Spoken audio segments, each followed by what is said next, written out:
আমরা ওই বাড়িতে বসে আচার খাচ্ছিলাম, হঠাৎ ঠিক করলাম মা আর আমি একটুখানি এই বাড়ি চলে আসি। এই চলে আসলাম, আসার পথে বাবা একটু চিকেন কিনে দিল। এই যে মা থাকবো আজকে রাতটা এখানে, কারণ ওই তোমাদেরকে বলছিলাম এত বড় বাড়িটা আমি একা থাকতে পারছি না রাতের বেলা, বিশেষ করে মানে সন্ধ্যার পর থেকে কেমন লাগে না।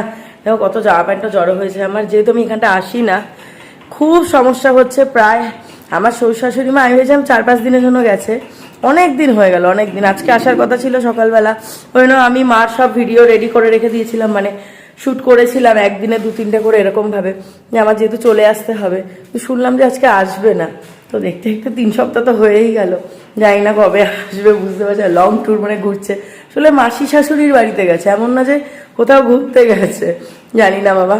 যাই হোক, তা মা আর আমি আসলাম ওই জন্য।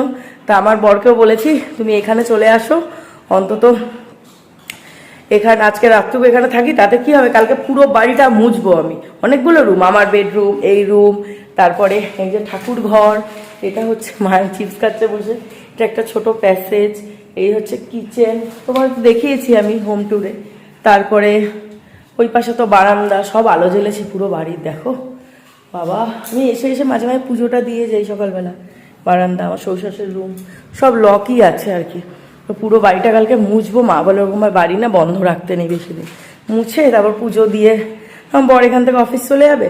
আর কালকে বিকালের দিকে মা আর আমি যাবো ওই বাড়িতে, মানে ওই বাড়ি চলে যাবো, কারণ পরশুদিন মায়ের জন্মদিন, সেই জন্য আর কি কিছু করছে না, একটু ওই বাড়িতে থাকবো। দেখি তার মধ্যে যদি 2 দিনের মধ্যে আবার শ্বশুর শাশুড়ি মা চলে আসেন তাহলে তো ভালোই, আমি চলে আসবো, জানি না কি করবে কি করবে না। তো এই আর কি, ওই জন্য আজকে খেয়ে দিয়ে একটু আচার খেয়ে বেরিয়ে আসতে পারলাম আর কি। কারণ আজকে ওরমই মানসিকতা ছিল যে সকাল সকাল চলে আসবো, মাকে বলেছিলাম যে আজকে আমার শ্বশুর শাশুড়ি মা আসছেন, তো ভিডিওটা করে রাখি, আজকে শ্যুট করতে পারবো না। তো শুনলাম যে আসবে না, আমার হাজব্যান্ড বললো।